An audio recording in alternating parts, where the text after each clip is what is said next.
Breaking news: a hidden crisis is unfolding that threatens the livelihoods of nearly 500,000 British retirees across the globe. Imagine dedicating your entire working life to a country, paying your taxes, contributing to the national insurance system, playing your part in the economy, only to be told in retirement that your financial security doesn't matter because of your postcode. That's the chilling reality facing hundreds of thousands of UK pensioners living abroad right now. Today, we're diving deep into a developing crisis that the mainstream media has barely scratched the surface of, a crisis that's robbing elderly British citizens of their dignity, one frozen pension payment at a time. This is not a glitch. It's not an accounting oversight. It's a deliberate and long-standing government policy that is pushing our retirees into poverty, stripping them of their rights, and leaving them financially stranded in their later years. And unless action is taken, it's only going to get worse.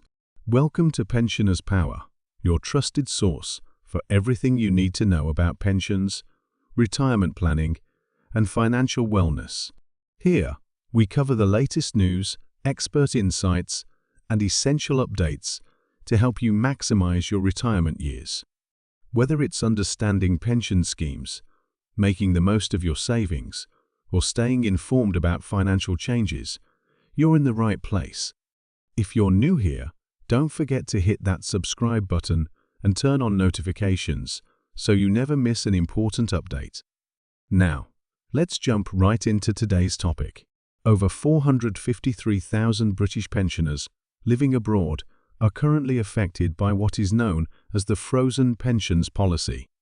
These individuals, most of them now in their 70s, 80s, and even 90s, are no longer receiving the annual cost of living increases that UK-based pensioners rely on to keep up with inflation. In real terms, this policy has resulted in annual losses of up to £470 per pensioner, and in many cases, the gap between what they receive and what they should be receiving is even greater. Some pensions have been frozen for decades.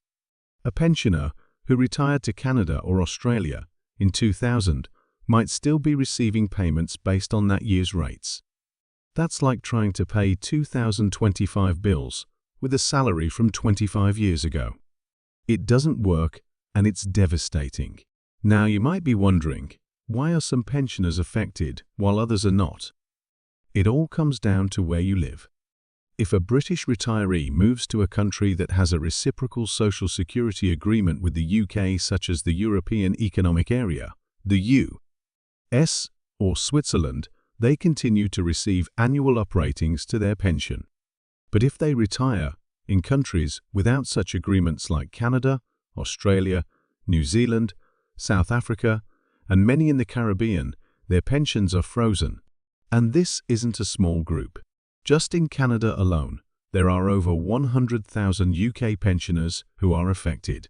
Despite working their whole lives in the UK and contributing fully to the national insurance system, they're now being denied the basic right to a pension that keeps pace with inflation. This policy effectively creates two classes of pensioners: those whose income rises with the cost of living, and those who watch their purchasing power evaporate year after year. The injustice is glaring. Let's move beyond statistics for a moment, because this story is about real people. Take the case of Anne Puckridge, a 100-year-old British citizen who's lived in Canada for decades. Despite her long history of service and contribution, her pension has been frozen for years. Her message is heartbreaking. "I can't remember the last time I bought anything new. Even essential items come from charity shops. I don't go out. I don't spend on extras. Birthdays and holidays are not joyful occasions anymore. They're just painful reminders of what I've lost." Anne's story is not rare. Across the globe, elderly British pensioners are facing heartbreaking decisions every day. Choosing between heating and eating, skipping medical appointments, losing touch with family because they can't afford phone calls or internet access. These are not luxuries, They are basic needs that pensioners should be able to afford after a lifetime of work. What makes this crisis even more tragic is how invisible it is. These pensioners are often out of sight, out of mind, scattered across different time zones and continents, with little access to political representation or media coverage. They're isolated, forgotten, and systematically excluded from the same rights and benefits as their peers back in the UK. Some live in rural areas with limited healthcare. Others lack local support systems. And with a frozen income, they can't even access the kind of elderly care that they might receive if they were in Britain. This isn't just a policy problem. It's a humanitarian failure. Thankfully, there are some who refuse to let this injustice go unchallenged. Organizations like End Frozen Pensions International and End Frozen Pensions Canada have been campaigning tirelessly to raise awareness and push for reform. They argue that it's a matter of fairness, dignity, and human rights, and they're absolutely right. Edwina Melville-Gray, chair of the Canadian campaign, has said, "This is a policy that punishes pensioners for choosing, or in many cases, needing to live abroad. It's illogical, outdated, and cruel." Meanwhile, John Duggead, chair of the international campaign, called the issue a national scandal and a betrayal of people who paid into the system under the promise of lifelong support. These organizations have helped bring the issue into political conversations, and there may be a glimmer of hope on the horizon. With Mark Carney, former Bank of England governor, recently elected as Canada's new Prime Minister, many believe diplomatic talks between Canada and the UK could be reignited. Carney's unique connection to both countries might finally create the political will needed to address this issue. Campaigners are hopeful that, under his leadership, Canada will press the UK to honor its moral obligation. The reality is this: the cost of ending the freeze is minimal when compared to the UK's overall pension budget. Estimates suggest it would cost only a few £100 million annually, less than many short-term defence or infrastructure projects. This is not a matter of affordability. It's a matter of priority and principle. So far, the UK government remains unmoved. A spokesperson for the Department for Work and Pensions recently stated, "People who move abroad do so with the understanding that their pensions may be affected. The rules have been clear for years, but this response falls flat. Many retirees didn't understand the full consequences when they moved. Others relocated for urgent personal reasons, family health, climate, or caregiving responsibilities. They shouldn't be punished for circumstances beyond their control.